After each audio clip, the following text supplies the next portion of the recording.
Hare Krishna. Bhagavad Gita as it is. Bhagavad Gita ki jai, Srila Prabhupada ki jai. Om Namo Bhagavate Vasudevaya. Reading from Bhagavad Gita as it is. Chapter number 2. Contents of the Gita summarized. We are in the battlefield of Kurukshetra and Arjuna is refusing to fight because he feels utterly confused as to what his duty is. So Lord Krishna starts speaking to Arjuna from verse number 11. Yesterday we did verse number 11. Today it's verse number 12. न त्वेवाहं जातुनाशं न त्वं नेमे जनाधिपा न चैव न भविष्यामः सर्वे वयम् अतः परम्. Never was there a time when I did not exist, nor you, nor all these kings, nor in the future shall any of us cease to be. Purport by His Divine Grace, A.C. Bhaktivedanta Swami Srila Prabhupada Ki Jai. In the Vedas, in the Katha Upanishad, as well as in the Shvetashvara Upanishad, it is said that the Supreme Personality of Godhead is the maintainer of innumerable living entities in terms of their different situations according to individual work and reaction of work. That Supreme Personality of Godhead is also, by His plenary portions, alive in the heart of every living entity. Only by saintly persons who can see within and without the same Supreme Lord can actually attain to perfect and eternal peace. So here Srila Prabhupada has quoted Shvetashvara Upanishad, which says that Supreme Personality of Godhead is present in everybody's heart as Paramatma. Everybody as in every living entity. It includes animals, birds, insects. In fact, every atom of the universe, Lord is present in the form of Paramatma. नित्यो नित्यानां चेतनश्चेतनानां एको बहूनां यो विदधि कामान् तमात्मस्तं येन पश्यन्ति धीरस्तेषां शान्ति शाश्वती नेतरेष्याम्. The same Vedic truth given to Arjuna is given to all persons in the world who pose themselves as very learned but factually have but a poor fund of knowledge. The Lord says clearly that He Himself, Arjuna, and all the kings who are assembled on the battlefield are eternally individual beings, and that the Lord is eternally the maintainer of the individual living entities, both in their conditioned and in their liberated situation. The Supreme Personality of Godhead is the supreme individual person, and Arjuna, the Lord's eternal associate. And all the kings assembled there are individual living persons. It is not that they did not exist as individuals in the past, and it is not that they will not remain eternal persons. Their individuality existed in the past, and their individuality will continue in the future without interruption. Therefore, there is no cause for lamentation for anyone. Lord is the supreme maintainer, supreme creator, maintainer, and destroyer. So, Lord is in every individual entity's heart as Paramatma. Arjuna is Lord's eternal associate. See, Lord has some associates who are eternally connected to Lord in a certain relation. For example, Arjuna is eternally associated with the Supreme Lord Krishna as a friend. Arjuna will not become Lord's mother or father or daughter or son. The relationship between Arjuna and Krishna is that of friendship, and that is eternal. Hanumanji is associated with Sri Ram as a servant. Lord Hanuman is the eternal servant of Sri Ram. There will not be any time when Hanumanji becomes Lord Ram's father or Lord Sri Ram's brother. That relationship is eternal as a servant. Similarly, all of us have an eternal relationship with the Lord, which we don't know now. We have forgotten that eternal relationship. It is called a Swarupa. When we attain the true knowledge, we will understand what is our relationship with the God. It can be as a friend, it can be as a servant, it can be as a parent, it can be as a child, whatever, we don't know.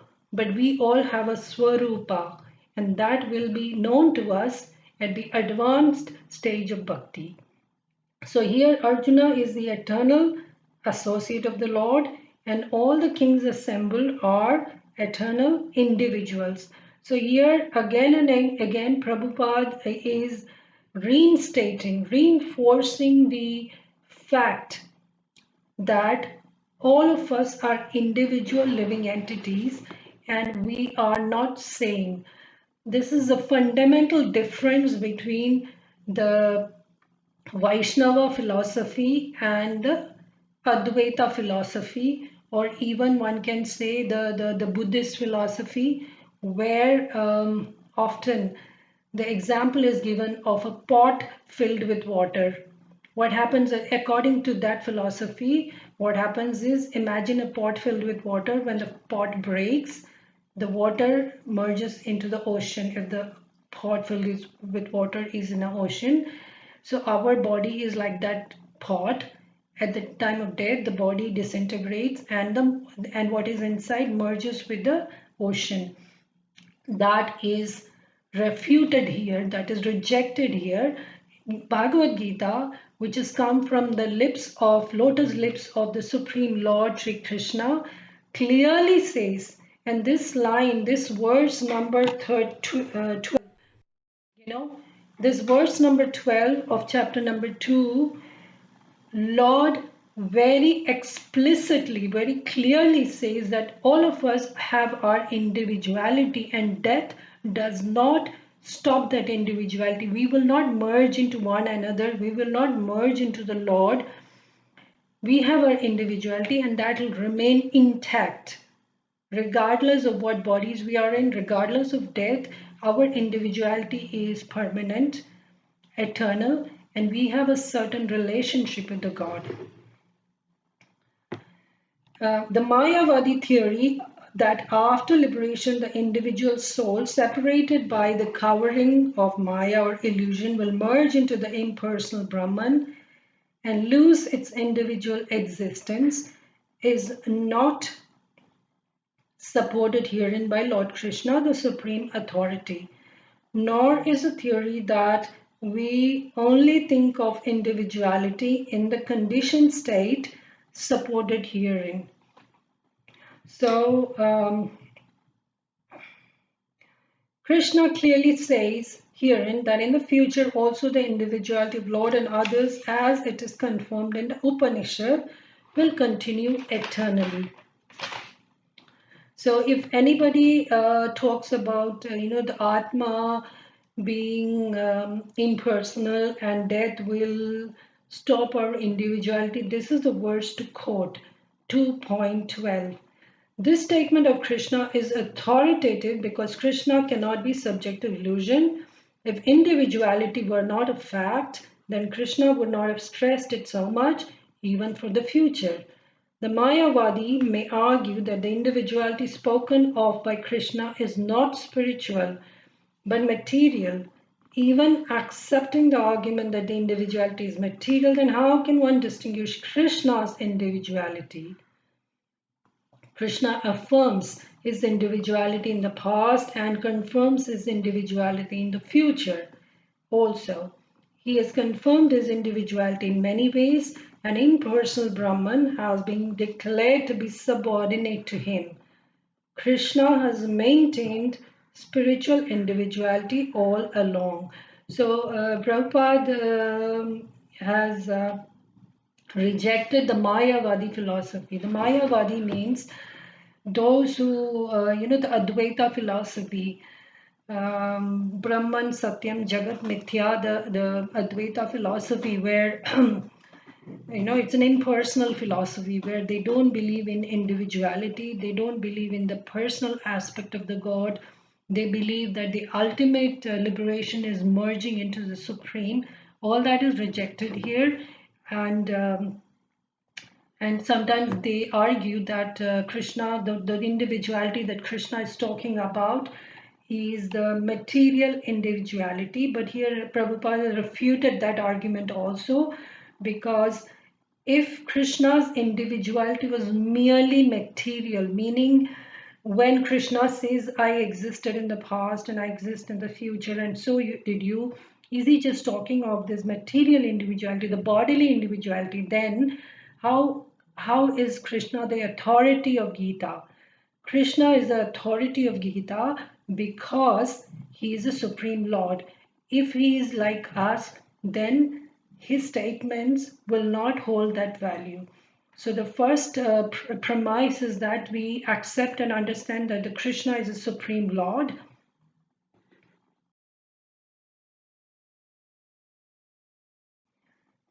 So, so the Mayavadi philosophy is refuted here. If he is accepted as an ordinary conditioned soul in individual consciousness, then this Bhagavad Gita has no value as authoritative scripture. A common man with all the four defects of human frailty is unable to teach that which is worth hearing. The Gita is above such literature. No mundane book compares with the Bhagavad Gita. When one accepts Krishna as an ordinary man, the Gita loses its importance. The Mayavadi argues that the plurality mentioned in this verse is conventional and that it refers to the body. But previous to this verse, such a bodily conception is already condemned. After condemning the bodily conception of the individual living entity, how was it possible for Krishna to place a conventional proposition on the body again?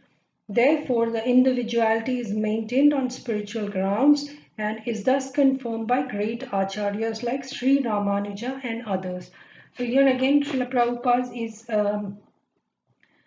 reinforcing the fact that in verse number 12, Krishna has clearly mentioned that all of us are individuals, and that individuality is spiritual individuality. It is not material individuality as some Advaita uh, philosophy might argue. It is not a material individuality, it's spiritual individuality. Because Krishna, before this itself, he has rejected the material conception of life.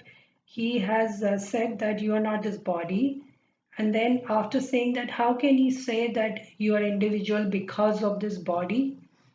The body is not given importance. So, it is here Krishna is talking about the spiritual individuality.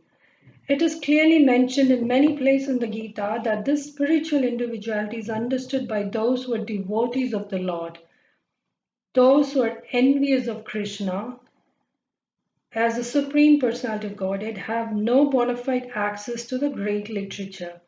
The non-devotee's approach to the teaching of Gita is something like that of a bee licking on the bottle of honey. One cannot have a taste of honey unless one opens a bottle. Similarly, the mysticism of Bhagavad Gita can be understood only by the devotees, and no one else can taste it, as it is stated in the fourth chapter of the book. Nor can Gita be touched by persons who envy the very existence of Lord. You see why we are in this material world? Because we were jealous of Krishna. We were envious of the Lord. That is a simple, direct, and hard hitting truth. We are all eternal servants of our Master, Lord Krishna. But when we saw the opulence of Krishna, when we saw how Krishna is enjoying, we felt jealous. Yes, you heard it right. We felt jealous of Krishna. Therefore, Krishna gives this opportunity. Okay, my dear, if you want to enjoy, go to this. He created the material world and he put us there. Go enjoy. But the nature of the material world is not conducive to enjoyment, and after again and again getting hit by Maya, one finally comes to one's senses and understands that this world is not for enjoyment, and our enjoyment is only when we serve the Master. We were envious of Krishna, therefore we are here. And Bhagavad Gita is a scripture for somebody who is not jealous of Krishna. If we love Krishna, if we are not envious of Krishna, only then we can understand the essence of Bhagavad Gita. That is the secret, believe me. This concept is a little hard hitting, but it's a truth. To an example is given here of somebody wanting to taste honey and they're licking the bottle of honey. Can they taste honey? No, they're just licking the bottle. The actual honey is inside the bottle. Bhagavad Gita, in order to understand this treasure, one has to love this person here, Lord Krishna. One has to be deeply in love with Krishna. Then Krishna opens the door to understanding him and understanding his message. If you read it in a challenging spirit, if you read it in a academic spirit, you will miss the point. You will miss the essence. The truly true way of understanding Gita is in a loving relationship. You see, only lovers truly understand each other and they don't even have to talk. They understand the silence. So that is the way to understand Gita. Therefore, the Mayavadi explanation of the Gita is most misleading presentation of the whole truth. Lord Chaitanya has forbidden us to read commentations made by the Mayavadis and warns that one who takes to such an understanding of the Mayavadi philosophy loses all power to understand the real mystery of the Gita. If individuality refers to the empirical universe, then there is no need of teaching by the Lord. The plurality of the individual soul and the Lord is an eternal fact, and it is confirmed by the Vedas as above mentioned. So, Lord Chaitanya Mahaprabhu has warned us, please do not read the Gita of other publications which are in the Mayavadi philosophy or Advaita philosophy. You see, that is where the Gita, Bhagavad Gita as it is by ISKCON, is able to open the doors of the mystery. There are several editions and publications of Bhagavad Gita, but if you want to really know Lord, the Supreme Lord, you see, Krishna opens his heart when you are in love with Krishna. Just as human beings, you see, do you tell your deepmost secrets to anybody walking on the road? You don't do that. When you open your heart, you open your secrets to somebody who truly loves you, or you love somebody. So that loving relationship has to be there. Then slowly the doors of the heart are opened. This book is the heart of Krishna. This book is the mind of Krishna. If you want to understand the mind of Krishna, you have to love Krishna. Then Krishna will um, light that lamp of knowledge in your heart by which you can understand him and what he's saying. With that, I end today's video. I hope you benefited in some way, understood something. If you like the video, give a thumbs up. And please feel free to share it with your friends and family. Please subscribe to the channel. And thank you so much for being there and listening to this. See you next time. Hare Krishna.